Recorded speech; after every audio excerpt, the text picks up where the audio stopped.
मैं डॉक्टर आशय राठौर हूँ और मैं भोपाल में लेप्रोस्कोपिक और जनरल सर्जरी की प्रैक्टिस करता हूँ। अभी एक मेडिकल कॉलेज में मैं एक असिस्टेंट प्रोफेसर की पोस्ट पर हूँ और बाकी समय में अलग अलग हॉस्पिटल में कंसल्टेंट सर्जन हूँ, विजिटिंग सर्जन, कंसल्टेंट सर्जन। इसके अलावा मेरी एक क्लिनिक भी है जहाँ पे मैं शाम को भोपाल में कंसल्टेंसी देता हूँ, मेनली रिगार्डिंग सर्जरी और उससे रिलेटेड जो भी डिसीजेज हैं उनके बारे में। आज हम जा रहे हैं ब्यावरा के निदान हॉस्पिटल। ब्यावरा भोपाल से लगभग 100-125 किलोमीटर के आसपास दूर है और वहाँ पर एक निदान हॉस्पिटल है जहाँ पर आज एक हम सर्जरी करने के लिए जा रहे हैं। तो आज का जो हमारा केस है वो एक 50 ईयर ओल्ड मेल पेशेंट है, मतलब 50 साल के पुरुष हैं जिनको कि दोनों तरफ हर्निया हुआ है और वो चाहते थे कि उनकी सर्जरी दूरबीन से हो और उनके घर के आसपास हो, इसीलिए हम ब्यावरा जाके उनकी सर्जरी कर रहे हैं। ये दोनों तरफ इनडायरेक्ट हर्निया है और ये कंप्लीट है, मतलब कि ये नीचे स्क्रोटम तक हर्निया पहुंच रहा है।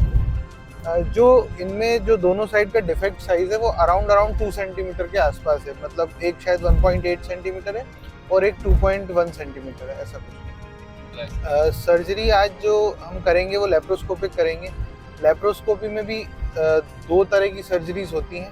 एक इंट्रापेरिटोनियल यानी कि पेट के अंदर जाके एक सर्जरी होती है और एक एक्स्ट्रा पेरिटोनियल सर्जरी होती है, जो कि पेट की एक पेरिटोनियम होती है उसकी लेयर के बाहर ही हम सर्जरी कर देते हैं। तो आज हम एक्स्ट्रा पेरिटोनियल सर्जरी करने जा रहे हैं, जिसको कि टेक्निकल लैंग्वेज में देखा जाए तो हम TEP कहते हैं, जैसे कि टोटली एक्स्ट्रा पेरिटोनियल सर्जरी कहते हैं। तो हॉस्पिटल है, उन्होंने मुझे अप्रोच किया। जो हॉस्पिटल के ओनर हैं वो मेरे सीनियर हैं, he is also a surgeon.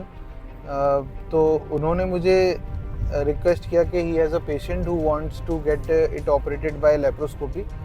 तो लेप्रोस्कोपिक हर्निया सर्जरी के लिए उन्होंने मुझसे कांटेक्ट किया और उन्होंने पेशेंट भोपाल भेजा और I consulted the patient and we decided कि इसको लेप्रोस्कोपिक करना है। और बट क्योंकि पेशेंट ब्यावरा का ही है और सर का हॉस्पिटल अच्छा है तो हम उस हॉस्पिटल में जाके ऑपरेट इजीली कर सकते हैं, इसीलिए हम वहाँ पर जा रहे हैं। सर आज जो हर्निया वाला केस करने जा रहे हैं तो कितना फ्रीक्वेंट है सर? हर्निया बहुत कॉमन बीमारी है, मेनली ये मेल्स में होती है। अगर हम 100 केसेस करेंगे तो लगभग 90 केसेस हम मेल में ही करते हैं। 90 क्या 95 के ऊपर हम केसेस मेल में करते हैं। बहुत रेयरली 4 to 5 पेशेंट्स कभी हमें 100 केसेस में फीमेल के मिलते हैं। तो बेसिकली हर्निया जो है वो एक तो जो बच्चों का एज ग्रुप होता है जो कि 20-22 साल के नीचे या 5-6 साल के आसपास, यहाँ पर कंजेनाइटल हर्निया की फ्रीक्वेंसी ज़्यादा होती है जो कि बाय बर्थ रहता है। तो वो हर्निया जब वो जो सैक है फ्यूज ही नहीं हो पाता तो वो हर्निया रह जाता है। तो एक तो बच्चों में बहुत कॉमन है और दूसरा फिर बड़ों में बहुत कॉमन है, जो कि 50-60 साल के बाद के एज के लोग रहते हैं उनमें भी काफ़ी कॉमन है हर्निया। हर्निया बेसिकली एक स्वेलिंग की तरह प्रेजेंट करता है। इंग्वाइनल रीजन में जो अपना ग्रॉइन होता है या नीचे वाला एरिया, उसमें एक स्वेलिंग की तरह प्रेजेंट करता है। अगर हम इंग्वाइनल हर्निया जो कि सबसे कॉमन वेराइटी है उसकी बात करें तो ठीक है, उस स्वेलिंग में पेन हो सकता है। जो स्वेलिंग है वो बढ़ती रहती है और कम होती रहती है।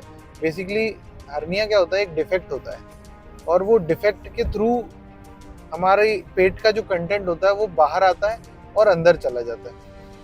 ठीक है, तो उस डिफेक्ट को बंद करना या किसी तरह से उस डिफेक्ट को पैक करना ही हर्निया की सर्जरी का बेसिक प्रिंसिपल है।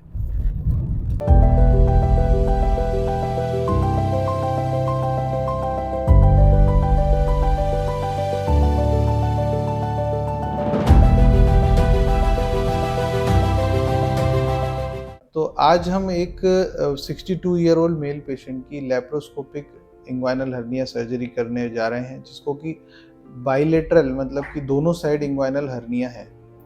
जैसा कि आप देख सकते हैं इस पेशेंट को राइट साइड में कंप्लीट और इनडायरेक्ट हर्निया है, ये पूरे स्क्रोटम तक नीचे तक आ रहा है और इसको हम जब दबा रहे हैं तो ये अंदर घुस जा रहा है, इसका मतलब ये रिड्यूसिबल भी है।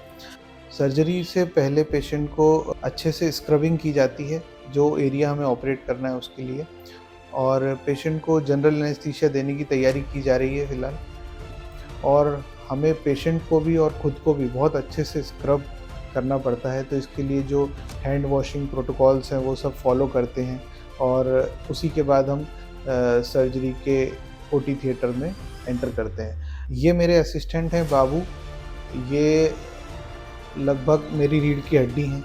जिस तरह से हम कॉम्प्लेक्स सर्जरीज़ करते हैं उनमें इनका होना बहुत ज़रूरी होता है।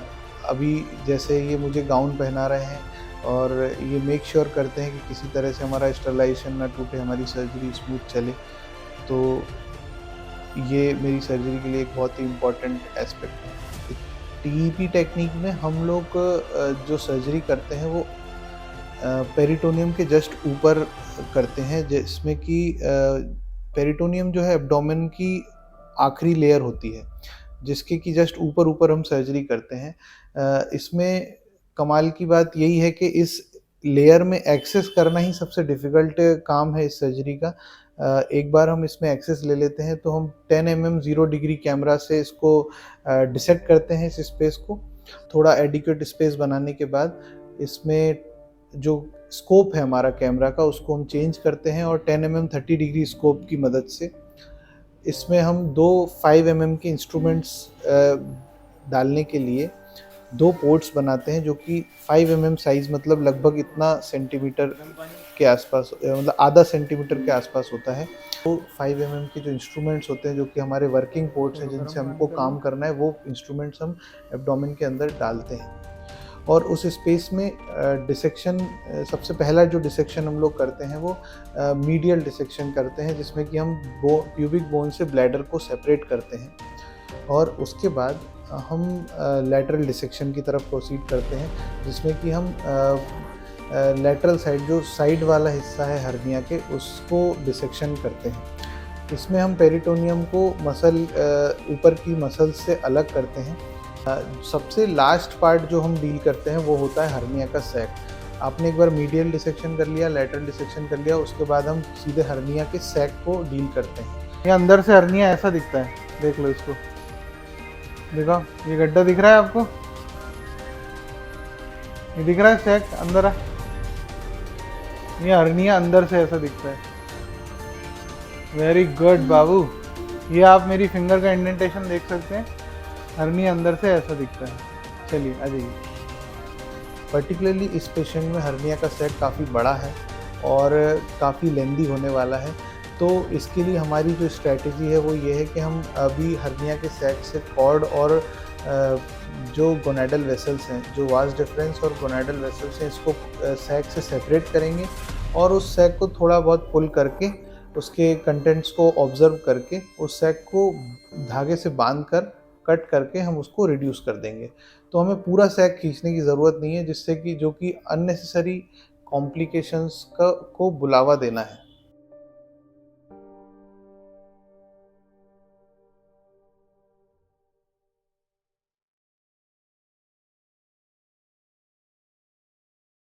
जिन छेदों से अब हम अंदर गए थे हर्निया की सर्जरी करने के लिए, अब हम बस उन छेदों को बंद करेंगे। और इस पेशेंट को छोटा सा एक अम्बिलिकल हर्निया भी है जिसे भी हम ऑपरेट करेंगे और सिर्फ टाँके उसमें लगा देंगे। आओ,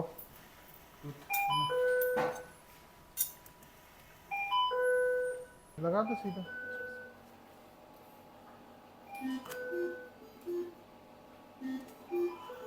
एक तरफ हमें सर्जरी के दौरान इनडायरेक्ट और बड़ा सैक मिला और लेफ्ट साइड में हमें इसमें इनडायरेक्ट प्लस डायरेक्ट दोनों ही हर्निया के कंपोनेंट मिले।